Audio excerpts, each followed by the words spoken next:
এরপরে চোরের শাস্তি, সূরা মায়দার 42 নম্বর আয়াত।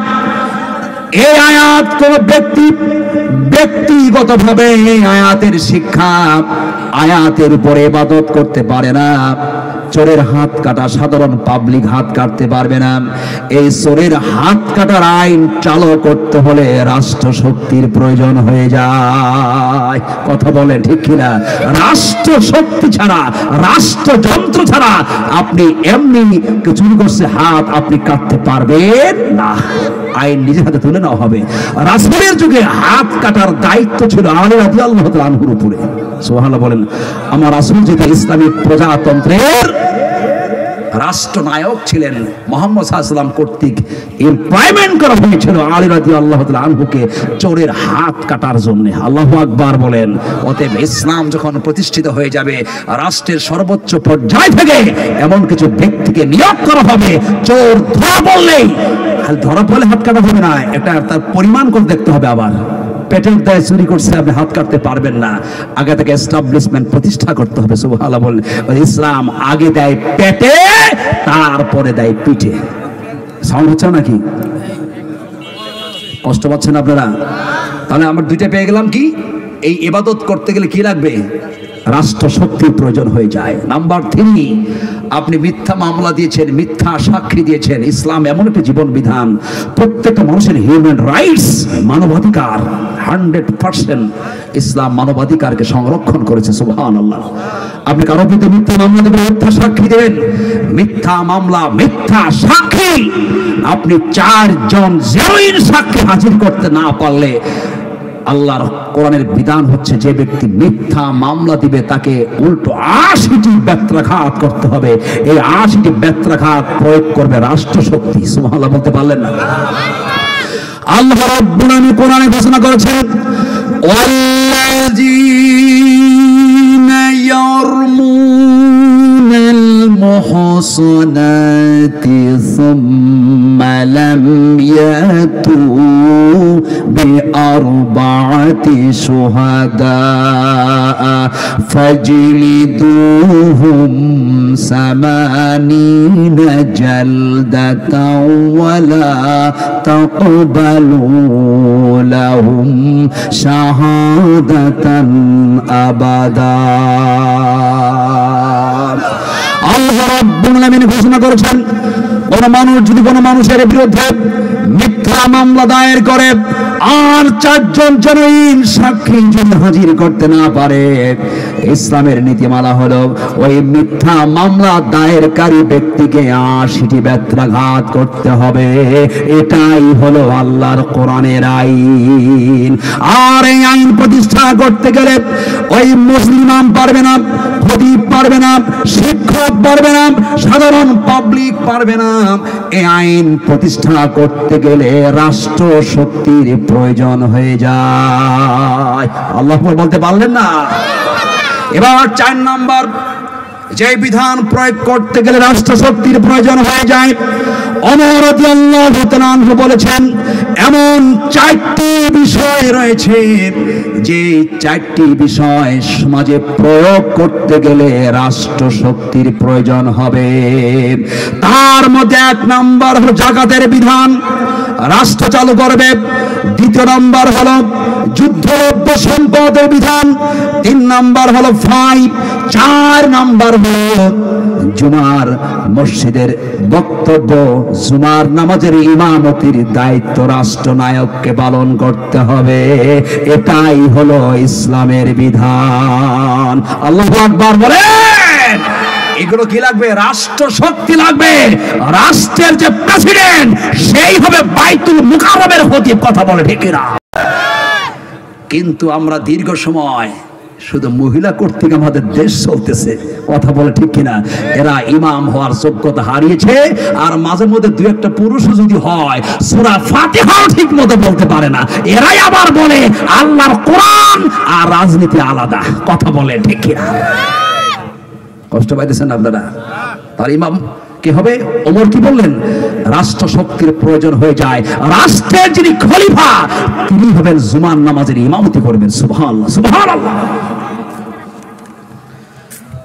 সহিহ বুখারী একটা হাদিসের উপরে আমাদের আমল নেই, আমেরিকা আমল করতেছে। এটা আমেরিকার 47তম প্রেসিডেন্ট নির্বাচন হলো, আজ পর্যন্ত আমেরিকায় একজন পুরুষ হয়েছে, একজন নারী হয় নাই। কথা বলে ঠিক কিনা?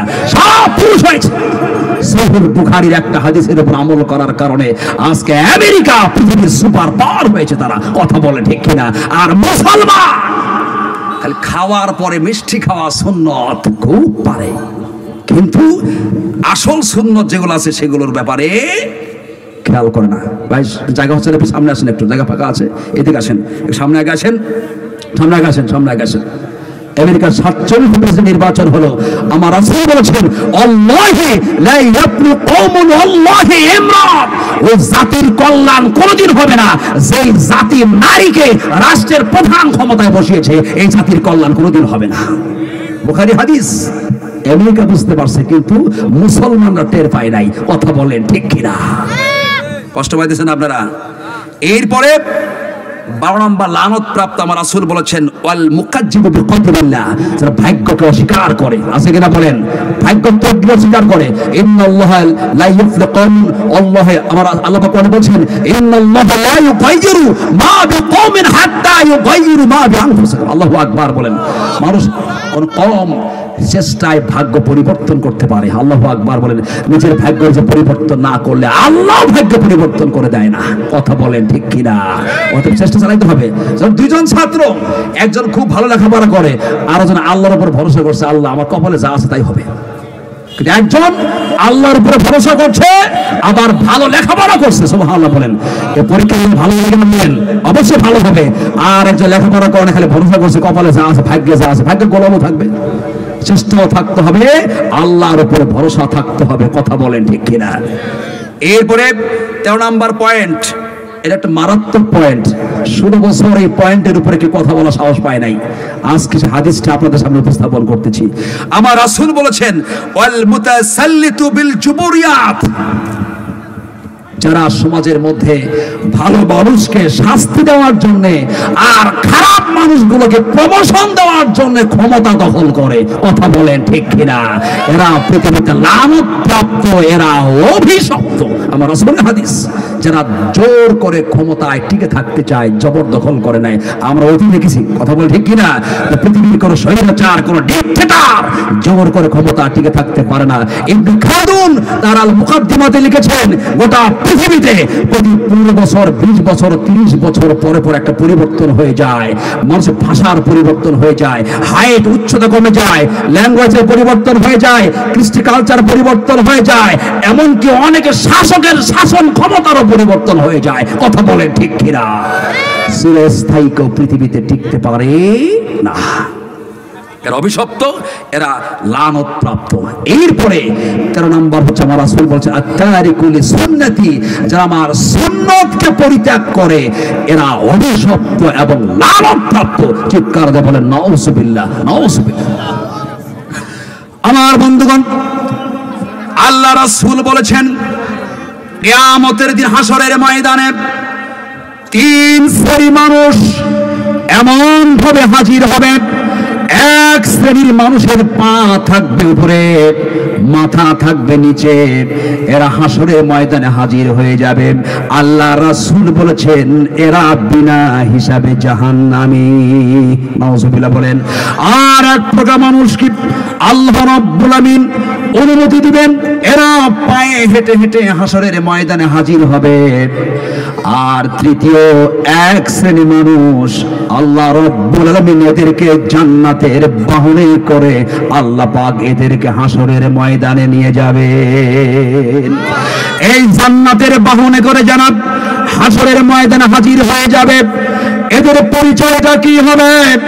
আমি এদের পরিচয়টা দিতে চাই। কষ্ট পাচ্ছেন আপনি নাকি? জান্নাতি বাহনে করে হাসরের ময়দানে কারা হাজির হবে? আল্লাহু আকবার বলেন। হাসরের ময়দান তামা হবে না মাটি হবে? তামা। প্রশ্ন হলো তামা কেন হবে? তামা এই কারণে হবে, তামা কিন্তু তাপ সুপরিবাহী। কথা বলে ঠিক কিনা? কারেন্টের তার কি দিয়ে হয়? কি দিয়ে হয়? তামা দিয়ে হয়। মানে তাপ অ্যাবজর্পশন করার ক্ষমতা তামার বেশি। আল্লাহ পাক হাসরের ময়দানটা তামা করে ফেলবেন। সূর্যের তাপ টাচ করার সাথে সাথে পুরো ময়দানটা উত্তপ্ত হয়ে যাবে। কথা বলে ঠিক কিনা?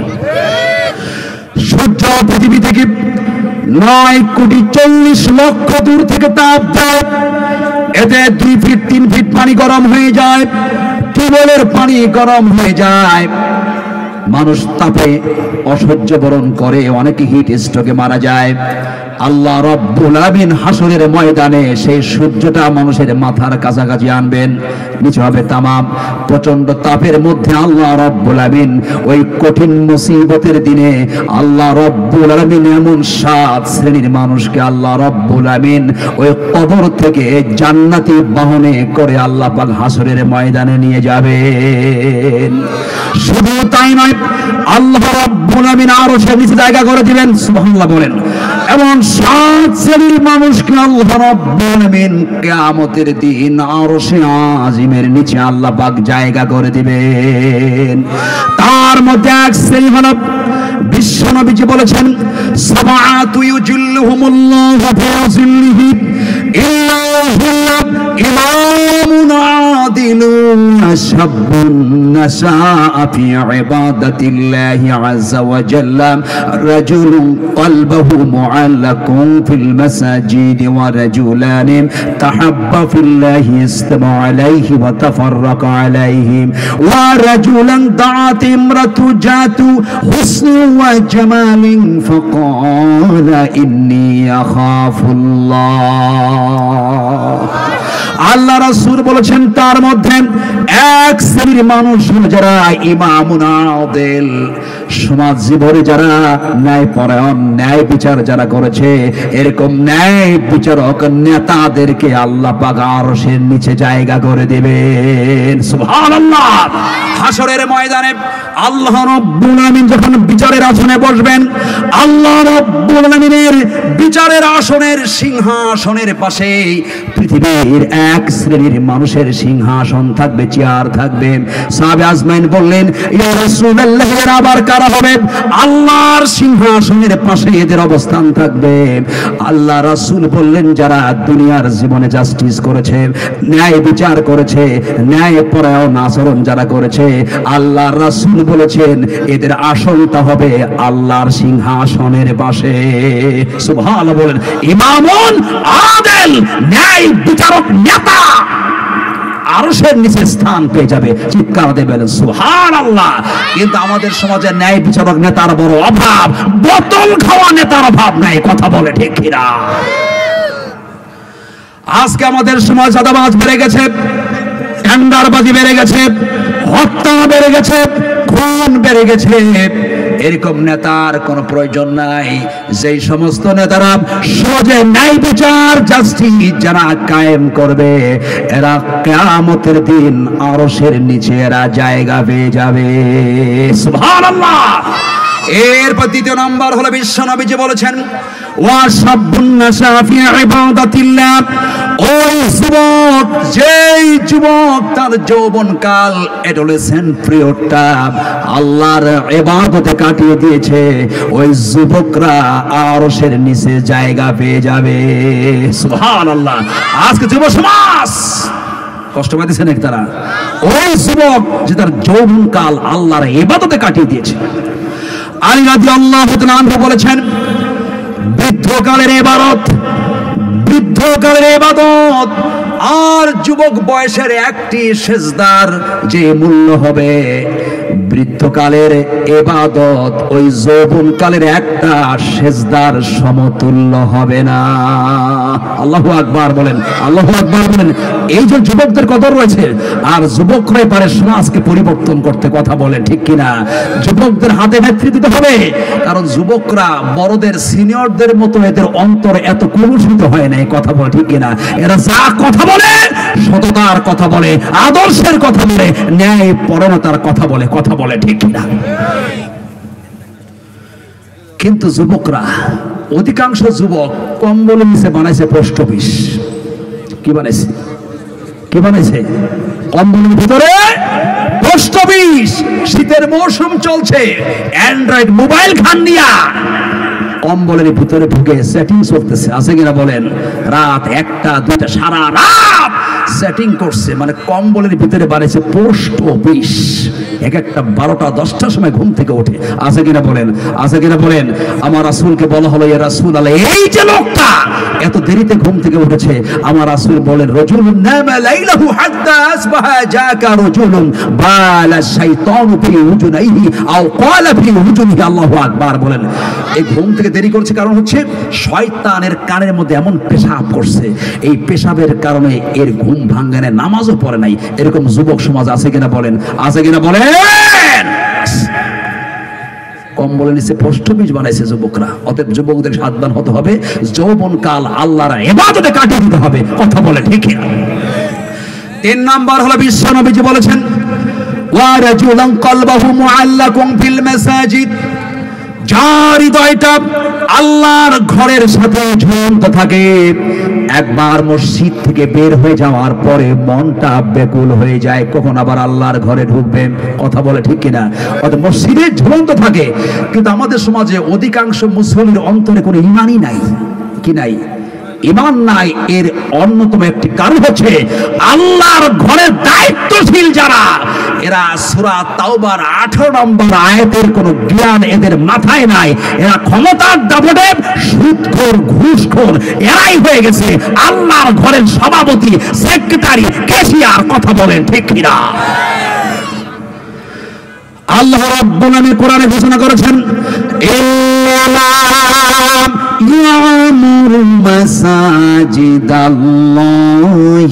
মান আমানা বিল্লাহি ওয়াল ইয়াউমিল আখির ওয়া আকামাস সালাতা ওয়া আতাজ যাকাতা ওয়া লাম ইয়াখশা ইল্লাল্লাহ।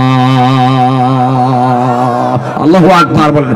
যুব সমাজকে বলি, সূরা তাওবার 18 নম্বর আয়াত, এখানে 5টা শিক্ষা আছে। এই 5টা শিক্ষা যাদের মধ্যে আছে এরাই হবে আল্লাহর ঘরের পরিচালক। সুবহানাল্লাহ বলেন। আল্লাহর প্রতি ঈমান, রাসূলের প্রতি ঈমান, নামাজ কায়েম, যাকাত দান সদকা করতে হবে আল্লাহ ছাড়া, আর পৃথিবীর কাউকে তারা ভয় করবে না। আলা আল্লাহুল খালক ওয়াল আমর, সৃষ্টি যার, আইন চলবে তার। এই আকীদার বিশ্বাসীরাই হবে আল্লাহর ঘরের পরিচালক। কথা বলেন ঠিক কিনা? কিন্তু অনেকেই ক্ষমতার দাপটে, অনেকে সুদখোর, ঘুষখোর, এই সমস্ত লোকগুলি হয়ে গেছে আল্লাহর ঘরের দায়িত্বশীল। কথা বলেন ঠিক কিনা? এদেরকে কোনো কথা নেই, ফিরি কিক মেরে আল্লাহর ঘর থেকে দায়িত্ব অব্যাহতি দিয়া সূরা তাওবার 18 নম্বর আয়াতের শিক্ষা যাদের অন্তরে আছে এরাই হবে আল্লাহর ঘরের দায়িত্বশীল। কথা বলেন ঠিক কিনা? কষ্ট পাইতেছেন আপনারা? মনে হয় কষ্ট পাচ্ছেন। এরপরে 4 নাম্বার হচ্ছে, আমার রাসূল বলেছেন, ওয়ারাজুলান তাহাব্বা ফিল্লাহ ইসতামা আলাইহি, আল্লাহর জন্য কাউকে ভালোবাসবে, আল্লাহর সন্তুষ্টির জন্য কাউকে ঘৃণা করবে, এর আরশের নিচে স্থান পাবে। সুবহানাল্লাহ। 5 নাম্বার হচ্ছে, আমার রাসূল বলেছেন, ওয়ারাজুলান দাআত ইমরাতু জাতু হুসনি ওয়া জামালিন ফাকালা ইন্নী আখাফুল্লাহ। আল্লাহু আকবার বলেন। ওই যুবক যে ছেলেকে কোনো মেয়ে প্রেমের প্রস্তাব দিয়েছে, অথবা কোনো মেয়ে কোনো ছেলেকে প্রেমের প্রপোজাল দিয়েছে, আর ছেলে যদি বলে ইন্নী আখাফুল্লাহ, আমি আল্লাহকে ভয় করি, তোমার প্রস্তাব আমার দরকার নাই, আমার রাসূল বলেছেন এই ছেলেটি আরশের নিচে স্থান পাবে। সুবহানাল্লাহ। কিন্তু এরকম ছেলের বড় অভাব। কথা বলেন ঠিক কিনা? একটা যদি পাই অন্য ধরে গাফুস ঘুফুস খাই, এরকম ছেলের সংখ্যায় সমাজে বেশি। কষ্ট পাইতেছেন আপনারা? সম্মানিত উপস্থিতি। এরপরে 6 নম্বর হচ্ছে, ওয়ারাজুলান তাসাদদাকা বিসাদাকাতিন, বাম হাত দিয়ে কি দান করেছে ডান হাত জানে না, অর্থাৎ ডানের হাত সম্প্রসারিত যারা রেখেছে এরা আরশের নিচে স্থান পেয়ে যাবে। নাম্বার 7, ওয়ারাজুলান যাকারাল্লাহ খালিয়ান ফাজাদ আইনাহু। আল্লাহু আকবার বলেন। আল্লাহর ভয়ে যারা চোখের অশ্রু বিসর্জন দিয়েছে এদেরকে আল্লাহ পাক আরশের নিচে স্থান দিবে। সুবহানাল্লাহ। ভয় করব না, কে? আল্লাহকে ভয় করব। আমার বন্ধুগণ, এবার আসুন, আমি যে লানত প্রাপ্ত মানুষের কথা বলছিলাম, আমি 13 নম্বর পয়েন্ট বলছিলাম, এবার 14 নম্বর পয়েন্ট, মুনাফিক। মুনাফিকরা অভিশপ্ত, লানত প্রাপ্ত। আমাদের সমাজে কত মুনাফিক আছে, অসংখ্য মুনাফিক আমাদের সমাজে আছে। আছে কিনা বলেন? আছে কিনা বলেন? একটা তথ্য আপনাদেরকে দিই, সেটা হচ্ছে আমার রাসূলের একদম ব্যক্তিগত সহকারী, আমার রাসূলের একদম ব্যক্তিগত যে বিষয়গুলো জানতেন তার নাম হচ্ছে হুযায়ফা ইবনুল ইয়ামান। আল্লাহু আকবার বলেন। কি নাম? হুযায়ফা ইবনুল ইয়ামান। একদিন জিবরাইল আমিন আমার রাসূলকে মদিনা রাজ্যের বড় বড় মুনাফিকদের নামের একটা তালিকার লিস্ট আমার রাসূলকে দিয়েছিলেন। আমার রাসূল সাল্লাল্লাহু আলাইহি সাল্লাম তার ইন্তেকালের 2 বছর আগে হুযায়ফা ইবনুল ইয়ামানকে ডাক দিয়ে বলে, হুযায়ফা, এই যে তোমাকে আমি একটা মুনাফিকদের একটা তালিকার লিস্ট তোমাকে দিয়ে দিলাম, কঠিন কালেও এই নামগুলো তুমি কখনো প্রকাশ করবে না। আল্লাহু আকবার বলেন। আমার রাসূল ইন্তেকালের পরে আবু বকর রাদিয়াল্লাহু তাআলা আনহু খলিফা হলেন, তারপরে ওমর রাদিয়াল্লাহু তাআলা আনহু যখন খলিফা নির্বাচিত হলেন, ওমর জানতেন রাসূলের কাছে মুনাফিকের কি আছে, কি আছে, তালিকা আছে। ওমর রাদিয়াল্লাহু তাআলা আনহু হুযায়ফা ইবনে ইয়ামানকে বলেন, হুযায়ফা, মুনাফিকদের যে তালিকা আছে তালিকাটা আমাকে একটু দেখাও। কারণ ওমরের টেনশন হচ্ছে আমি ওমরের নামটা আবার মুনাফিকের তালিকায় আছে কিনা। আল্লাহ বলতে পারলেন না। আরে ওমর তো সেই ওমর, যেই ওমর নীল নদের পানি প্রবাহিত বন্ধ হয়ে গেছে, ওমর রাদিয়াল্লাহু তাআলা আনহু নীল নদের কাছে চিঠি লিখেছেন পানি প্রবাহিত করার জন্য। ওমরের চিঠি পাওয়ার সাথে সাথে নীল নদের তলদেশ থেকে পানি প্রবাহিত হয়েছে। ওমর তো সেই ওমর। আল্লাহু আকবার বলেন। একজন বৃদ্ধা মহিলা বাজার থেকে তেল আনতেছে, তেল রাস্তার মধ্যে পড়ে গেল, মাটি তার তেলকে অ্যাবজর্পশন করে ফেললো, শুষে ফেললো। এবার সেই বৃদ্ধা মহিলা ওমরের কাছে গিয়ে বলছে, ওমর, মাটির বিরুদ্ধে তোমার কাছে অভিযোগ, মাটি আমার তেল খেয়ে ফেলেছে। ওমর রাদিয়াল্লাহু তাআলা আনহু মাটির কাছে চিঠি লিখলেন, ইন্নাহু মিন ওমর ইবনুল খাত্তাব বিসমিল্লাহির রহমানির রহিম। আল্লাহু আকবার বলেন। ওমর মাটির কাছে চিঠি লিখলেন, হে মাটি, তুমি যদি বৃদ্ধা মহিলার তেল ফেরত না দাও, তোমার ভিতরে একজন বেনামাজি মানুষকে দাফন করে দিব। আল্লাহু আকবার বলেন। মাটি তেল ফেরত দিয়েছে। ওমর তো সেই ওমর। ওমর যে রাস্তা দিয়ে যায় শয়তান 2 মাইল ভাগ্যে যায়। কথা বলে ঠিক কিনা? ওমর তো সেই ওমর। ওমর এখন মুনাফিকের তালিকায় নিজের নামটা আছে কিনা ওমর খুঁজতেছে। আল্লাহু আকবার বলেন। আর আমরা দেখেন কি অবস্থা। ওমর রাদিয়াল্লাহু তাআলা আনহু হুযায়ফা ইবনে ইয়ামানকে বলেন, হুযায়ফা রে, বিশ্ব নবী তোমাকে একটি তালিকা দিয়েছিলেন, যেই তালিকার ভিতরে মুনাফিকদের নাম আছে, আমাকে দেখাও সেই মুনাফিকদের তালিকায় আমি ওমরের নামটা আবার আছে নাকি। হুযায়ফা ইবনুল ইয়ামান বলেন, খলিফাতুল মুসলিমিন, আল্লাহ রাসূল তো আমাকে নিষেধ করেছেন এই তালিকা কাউকে দেখানো যাবে না। ওমর রাদিয়াল্লাহু তাআলা আনহু যখন অর্ধজাহানের খলিফা হলেন, 22টি প্রদেশে বিভক্ত করলেন, 22টি প্রদেশে 22 জন গভর্নর নিযুক্ত করলেন। ওমর রাদিয়াল্লাহু তাআলা আনহু চিন্তা করলেন, এই গভর্নরদের ভিতরে আবার কোন মুনাফিক আছে কিনা। আল্লাহু আকবার বলেন। 22 জন গভর্নর নিযুক্ত করলেন, যে গভর্নরদের ভিতরে আবার 2-1টা মুনাফিক আছে কিনা। এটা জাস্টিফিকেশন করার জন্য হুযায়ফা ইবনে ইয়ামানকে বলে, হুযায়ফা, রাসূল কর্তৃক তোমাকে যে মুনাফিকদের লিস্ট দেওয়া হয়েছে ওটা একটু আমাকে দাও, আমি চেক করে দেখি। হুযায়ফা বললেন, না, দেওয়া যাবে না, আমার রাসূল নিষেধ করেছেন, এটা আমানত, খেয়ানত করা যাবে না। ওমর রাদিয়াল্লাহু তাআলা চিন্তা করলেন, হুযায়ফা তো বলবে না, কিভাবে আমি ওই লিস্টের ভিতর থেকে আমার 22 জন গভর্নর এবং আমি এই 23 জনের নাম ওই মুনাফিকের তালিকায় আবার আছে কিনা কারো নাম, এটা আমি দেখবো কিভাবে। ওমর রাদিয়াল্লাহু তাআলা পৃথিবীর একজন বড় বিখ্যাত জ্ঞানী মানুষ, কিভাবে তিনি তালিকাটা পেয়ে গেলেন? ওমর রাদিয়াল্লাহু তাআলা ওই 22 জন গভর্নরের নাম লিখলেন, নিজের নামটাও লিখলেন, 23 জনের নাম লিখে ফেললেন। ওমর রাদিয়াল্লাহু তাআলা হুযায়ফা ইবনুল ইয়ামানকে বললেন, হুযায়ফা রে, আমি এই 23 জনের নাম বলবো, তুমি মুখ দিয়ে কোনো কিছুই বলবে না। যদি ওই তালিকার ভিতরে এই 23 জনের কোন একজনের নাম যদি ওই তালিকার ভিতরে থাকে, শুধু তুমি তোমার হাতের আঙ্গুলটা তুলবে।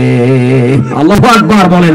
তোমাকে বলতে হবে না, তোমার ওয়াদাও রক্ষা হবে। আল্লাহু আকবার বলেন। আমানতের খেয়ানত হবে না। হুযায়ফা ইবনে ইয়ামান লিস্ট ধরে বসে থাকলেন, মুখে কথা বলছেন না। ওমর রাদিয়াল্লাহু তাআলা নিজের নামটা আগে বললেন।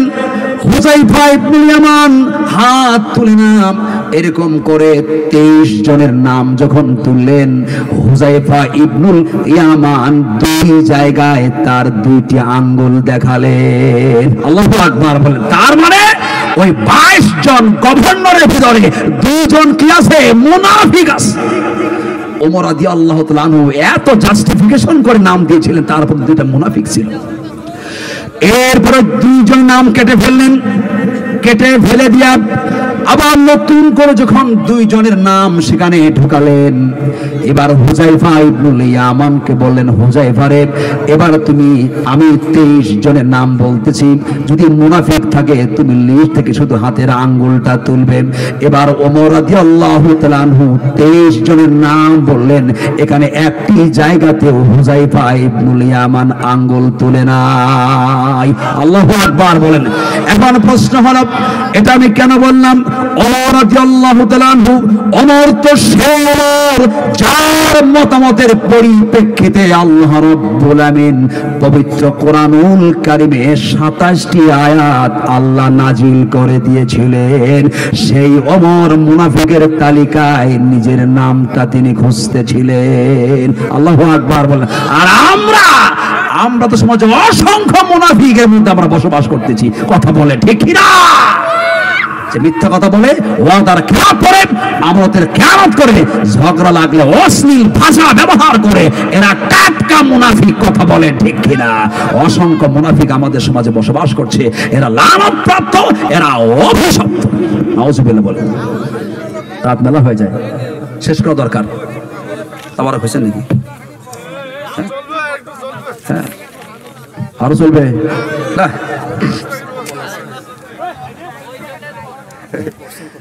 হ্যাঁ করছিলাম, এটা তো আমি মাঠে করছিলাম এই আলোচনাটা। এটা এর আগে হয়েছিল আমার।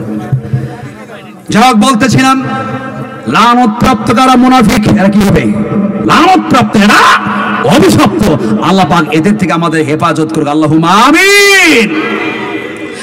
আমার রাসূল বলেছেন, আল্লাহ রাসূল বলেছেন, আমার উম্মত যদি 2টি জিনিসের গ্যারান্টি দিতে পারে, আমি রাসূল তাদের জন্য জান্নাতের গ্যারান্টি দিয়ে গেলাম।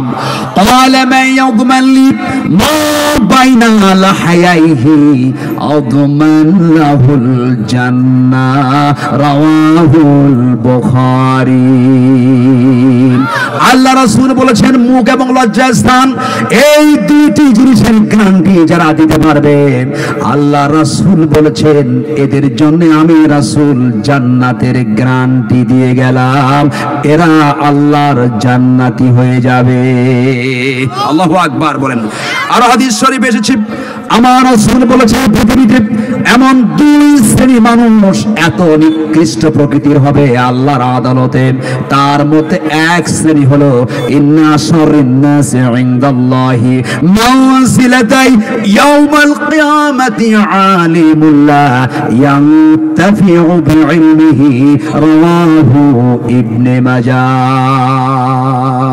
আল্লাহ রাসূল বলেছেন, আল্লাহ রাব্বুল আমিন যাদেরকে জ্ঞান দিয়েছেন, মেধা দিয়েছেন, বুদ্ধি দিয়েছেন, এই মেধা বুদ্ধি জাতির কোনো উপকার হয় নাই, জাতির ক্ষতি হয়েছে। আল্লাহর রাসূল বলেছেন এরাই হলো পৃথিবীর নিকৃষ্ট মানুষ। আছে কিনা বলেন? ইসলামের পক্ষে কলম চালায় না, ইসলামের বিপক্ষে কলম চালায়। কথা বলে ঠিক কিনা? এরপর বিশ্বনবীজি বলেছেন ইন্না শাররিন নাসি ইনদাল্লাহি মানজিলাতান ইয়াউমাল কিয়ামাতি মান তারাকাহুন নাস ইত্তিকা শাররিহি রাওয়াহুল বুখারী।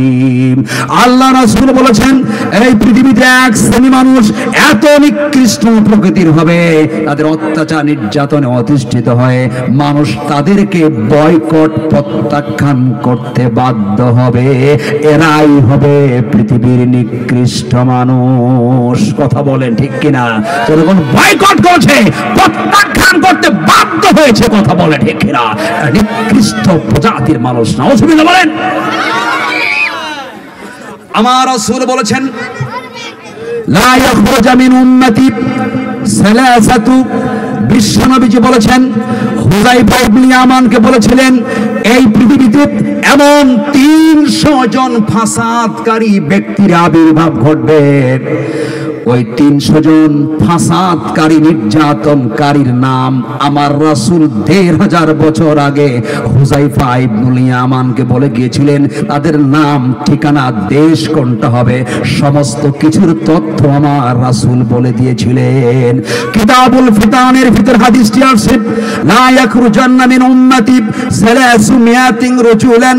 আল্লাহ রাসূল বলেছেন এই পৃথিবীর জমিনে এমন 300 জন স্বৈরাচার ফাসাদ সৃষ্টিকারী মানুষের আবির্ভাব ঘটবে। সাহাবে আজমাইন বললেন রাসূলুল্লাহ এই 300 জন ব্যক্তিকে আমরা চিনব কিভাবে? আমার রাসূল এদের নাম, ঠিকানা, পিতার নাম কি হবে সমস্ত কিছুই বলে গিয়েছেন। সাহাবে আজমাইন বললেন রাসূলুল্লাহ এরকম নির্যাতনকারী ফাসাদ সৃষ্টিকারীদেরকে আমরা চিনব কিভাবে?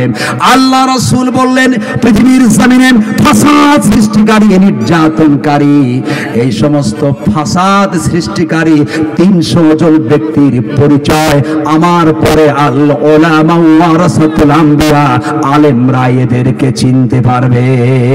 আল্লাহু আকবার বলেন। আলেমরা কেন চিনবে? ফাসাদকারী, স্বৈরাচার, ডিক্টেটর, নির্যাতনকারী কর্তৃক এই দেশে আলেমরা বেশি নির্যাতনের শিকার হয়েছে। কথা বলে ঠিক কিনা? আমার রাসূল 1500 বছর আগে সেই মেসেজটা দিয়েছেন, লা ইয়াখরুজান্না মিন উম্মতি 300 রাজুলান। এই পৃথিবীতে এবং 300 জন স্বৈরাচারের আবির্ভাব ঘটবে। আমার আলেম ওলামা তারা আগে চিনতে পারবে তাদেরকে। কথা বলে ঠিক কিনা? কষ্ট পাইতেছেন আপনারা? আমার বন্ধুগণ, মা বোন যেটা আসছে এখানে, মা বোনদের সম্পর্কে চিঠি আসছে। আমার রাসূল বলেছেন, বিশ্বনবীজি বলেছেন এই পৃথিবীতে এমন কিছু মা বোন রয়েছেন যারা আল্লাহর জান্নাতি হবে। আল্লাহু আকবার বলেন। মুখের ভাষাতে জান্নাতি হবে, ভালো আচরণ করলে মা বোন জান্নাতি হবে। একটা হাদিস, বিখ্যাত হাদিস, ইজা সাল্লাতুল মারআতু খামসা, মা বোন 5 ওয়াক্ত নামাজ, রমজানের রোজা, স্বামীর খেদমত আর পর্দায় থাকলে মা বোন জান্নাতি হবে। সুবহানাল্লাহ বললেন। কিন্তু এই 5-8টা জিনিস মা বোনদের বড় অভাব। কথা বলে ঠিক কিনা? বলে 4টা জিনিস বড় অভাব। আর সর্বশেষ একটা হাদিসের মেসেজ শেষ করছি। হাদিসটা অনুযায়ী একটা বলছিলাম, কথা মনে নেই আমার রাসূল বলেছেন পৃথিবীতে সফলতার চাবিকাঠি 4টি। কয়টি বলেন সবাই? কয়টি? 4টি। 4টি জিনিস যার আছে এই ব্যক্তি পৃথিবীতে সফল। সুবহানাল্লাহ বলতে পারলেন না? কয়টি জিনিস? 4টি জিনিস যার আছে এই লোক পৃথিবীতে সফল। আল্লাহু আকবার বলেন। আমার রাসূল বলেছেন আরবাআতুম মিনাস সাআদাতিল মারাতুস সালিহ ওয়াল মাসকানুল ওয়াসি والجار الصالح والمركب الهني رواه আহমদ। আল্লাহু আকবার বলেন। বিশ্বনবীজি বলেছেন 4টি জিনিসের ভিতরে 1 নাম্বার হলো আল মারাতুস সালেহ। যার ফ্যামিলিতে, যার পরিবারে একজন নেককার স্ত্রী আছে, ওই পরিবারটা হলো সফল পরিবার। সুবহানাল্লাহ বলেন। আল মারাতুস সালেহ, নেককার স্ত্রী যার আছে ওই পরিবার হচ্ছে সফল পরিবার। চিৎকার দিয়ে বলে সুবহানাল্লাহ। যুব সমাজ এখনই সিদ্ধান্ত নিতে হবে, ধর্মের বিষয়টা গুরুত্ব দিতে হবে বেশি। কথা বলে ঠিক কিনা? তাহলে আদর্শ পরিবার গঠন হবে। কারণ পরবর্তী জেনারেশন, পরবর্তী প্রজন্মদের জন্য ভালো একজন মা উপহার দিতে হবে। কথা বলে ঠিক কিনা? ভালো মা উপহার দিতে না পারলে প্রজন্মের সন্তানদের জন্য বড় দুর্ভাগ্য বয়ে আনবে। এই সমাজকে আমাদের পরিবর্তন করতে হবে, যুব সমাজকে ভাবতে হবে নেক্সট জেনারেশন যাতে সমাজে ভালোভাবে চলতে পারে, বসবাস করতে পারে। এই জন্য যুব সমাজকে সিদ্ধান্ত ডিসাইড করতে হবে। কথা বল ঠিক কিনা? বাংলা সাহিত্যের প্রখ্যাত কবি সুকান্ত ভট্টাচার্য চমৎকারী কবিতা লিখেছেন, এসেছে নতুন শিশু, তাকে ছেড়ে দিতে হবে স্থান, জীর্ণ পৃথিবীতে ব্যর্থ মৃত আর ধ্বংস স্তূপ পিঠে চলে যেতে হবে আমাদের, চলে যাব তবু আর যতক্ষণ দেহে আছে প্রাণ, প্রাণপণে পৃথিবীর সারাব জঞ্জাল, এ বিশ্বকে শিশুর বাসযোগ্য করে যাব আমি, নবজাতকের কাছে আমার ধীর অঙ্গীকার। চিৎকার দিয়ে বলে আল্লাহু আকবার। যুব সমাজকে পরবর্তী জেনারেশন, পরবর্তী প্রজন্মদের জন্য যারা বিয়ে শাদী করে নাই, এদের একটা ভালো মা উপহার দিতে হবে। কথা বলেন ঠিক কিনা? কি লাগবে? বিয়ে শাদী করে নাই তো এদের থেকে সাউন্ড বেশি হইতেছে। যুব সমাজ বিয়ে শাদীর কথা বলে খালি খুশি হয়ে যায়, ভালো দিক। আমার রাসূল বলেছেন আল মারাতুস সালেহ, নেককার স্ত্রী। আল্লাহু আকবার বলেন। এবার নেককার স্ত্রী বুঝবেন কিভাবে? যদি মা বোনরা সেখানে إن أمرها طاعته وإن نظر إليها سرته وإن أقسم عليها برته وإن غاب عنها نصحته بنفسها وماله। আল্লাহু আকবার বলেন। আল্লাহ রাসূল বলেছেন নেককার স্ত্রী বৈশিষ্ট্য হলো, বিশ্ব নবীজি বলেছেন স্বামী যদি কোনো বিষয়ে অর্ডার করে, কোনো বিষয়ে আদেশ করে, আর স্ত্রী আনুগত্যের সহিত যদি দায়িত্ব পালন করেন, আল্লাহ রাসূল বলেছেন নিঃসন্দেহে এই নারী হলো নেককার পরহেজগার। আল্লাহু আকবার বলেন। নেককার পরহেজগার। আপনি এক গ্লাস পানি চেয়েছেন, বিলকিসের মা এক গ্লাস পানি দাও, রেডি পানি, ভালো ব্যবহার করলো। আবার বিলকিসের মা এক গ্লাস পানি থেকে খাও, সম্মের খাও খাও, এটা মরে না কে? আছে কিনা বলেন? এরকম কে বললে নেককার পরহেজগার স্ত্রী হতে পারে। নাম্বার 2, বিশ্বনবী বলেছেন স্বামীকে আনন্দ দিতে হবে, একটু ফিটফাট পরিষ্কার পরিচ্ছন্ন থাকতে হবে। কিন্তু আমরা পুরুষরা সারাদিন মা বোনদেরকে যেরকম পরিশ্রম করাই কিনা বলেন, 24 আওয়ার্স আমার মা বোনেরা ফ্যামিলিকে সময় দেয়। সুবহানাল্লাহ বলতে পারলেন না? বিনা পরিশ্রমে পুরুষ পরিশ্রম করে, বেনিফিট পায়, টাকা পয়সা পায়, কিন্তু মা বোনেরা সারা দিন ফ্যামিলিকে সময় দেয়, কিন্তু এর বিনিময়ে কোন টাকা পায়? পরিশ্রম পায়, পারিশ্রমিক পায়। নিঃস্বার্থভাবে তারা শ্রম দিচ্ছে মা বোনেরা, অতএব তাদেরকে আমাদের খেয়াল রাখা উচিত। কথা বলে ঠিক কিনা? ওয়াজ কিন্তু মা বোনদের পক্ষে চলে গেল, কষ্ট পেলেন নাকি আপনারা? আবার এরপর 3 নাম্বার বিশ্বনবীজি বলেছেন ইনমা তাআতুহু ওয়া ইন নাযারা ইলাইহা সাররাতুহু ওয়া ইন আকাসামা আলাইহা বাররাতুহু। স্বামীর সাথে কোনো ওয়াদা থাকলে, কমিটমেন্ট থাকলে অবশ্যই রক্ষা করতে হবে, ওয়াদার খেলাপ করা যাবে না। 4 নাম্বার হলো স্বামী বাড়ি থেকে বাইরে বের হয়েছে, স্বামীর সম্পদ এবং নিজের চরিত্রের হেফাজত করতে হবে। আল্লাহ রাসূল বলেছেন এই 4টি কাজ যদি নারীরা করতে পারে, এরা নিশ্চয়ই পরহেজগার নেককার স্ত্রী, এরা আল্লাহর জান্নাতি হয়ে যাবে। সুবহানাল্লাহ। সফলতা চাবিকাঠি কয়টা? 4টি। নাম্বার 1 আল মারআতুস সালেহ।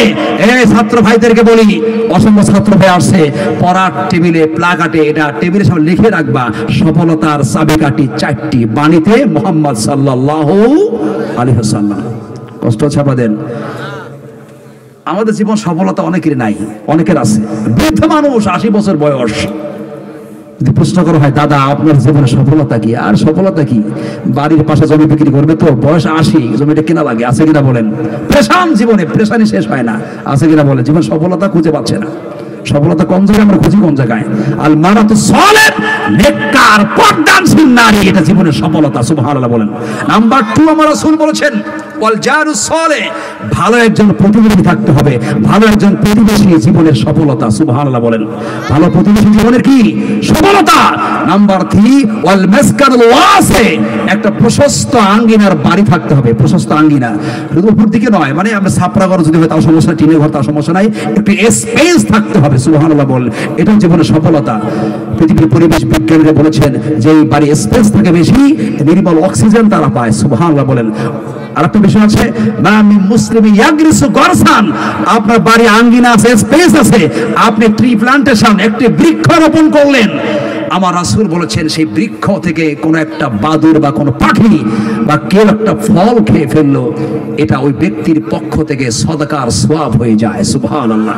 ট্রি প্লান্টেশন ইমাম গাজালি বলেছেন, এবার ছাত্রদের পক্ষেও ইমাম গাজালি বলেছেন, তোমাদের ছেলে মেয়েরা যখন স্কুল মক্তব মাদ্রাসা থেকে বাড়িতে আসবে, খবরদার আসার সাথে সাথেই নিজের ছেলে মেয়েগুলোকে পড়ার টেবিলে বসার জন্য চাপ প্রয়োগ করবে না।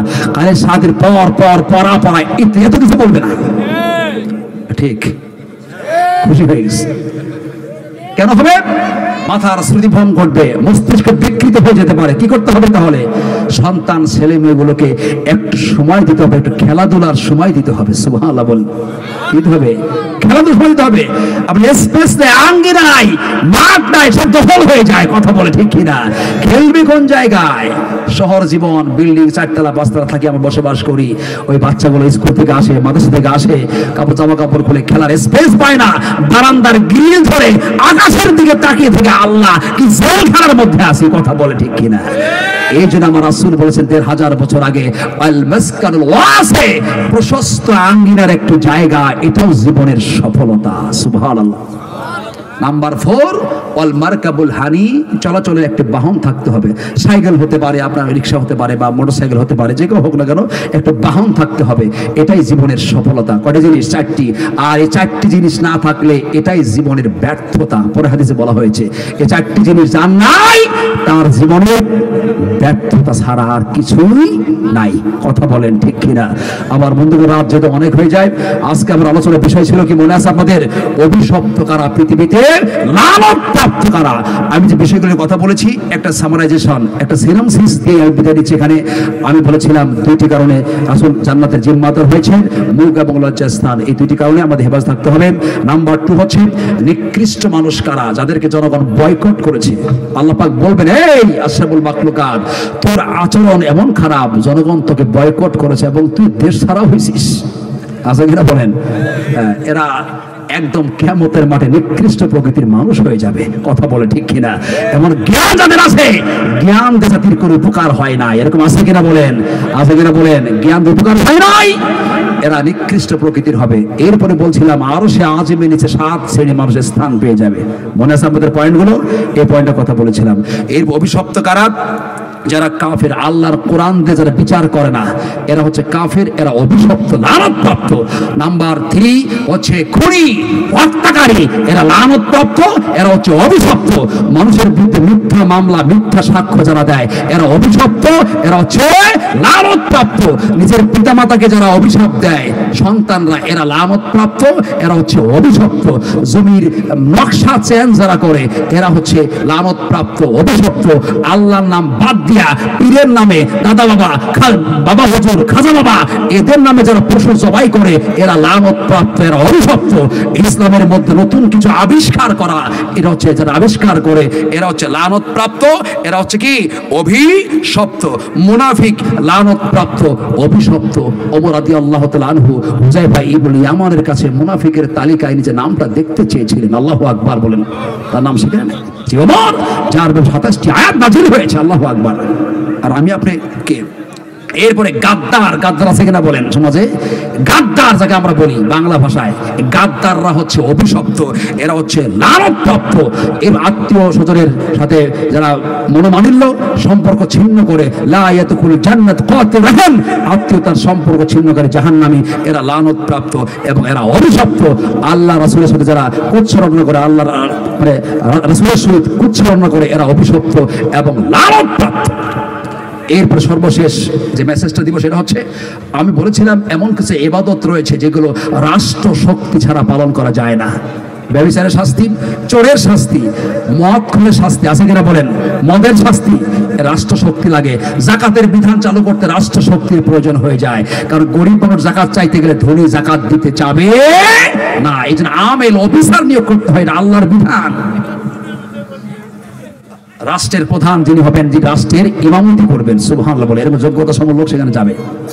এরপরে চুরি, ডাকাতি, সন্ত্রাসী, বিশৃঙ্খলা, মারামারি, সমাজে ফাসাদ সৃষ্টিকারী যারা করে, এদের শাস্তি নিশ্চিত করতে গেলে ব্যক্তি করতে পারে না, রাষ্ট্র শক্তির প্রয়োজন হয়ে যায়। আল্লাহু আকবার বলে। কি শক্তি? আল্লাহ রাব্বুল আলামিন কোরআনে ঘোষণা করেছেন, ইন্নামা জাযাউল্লাযীনা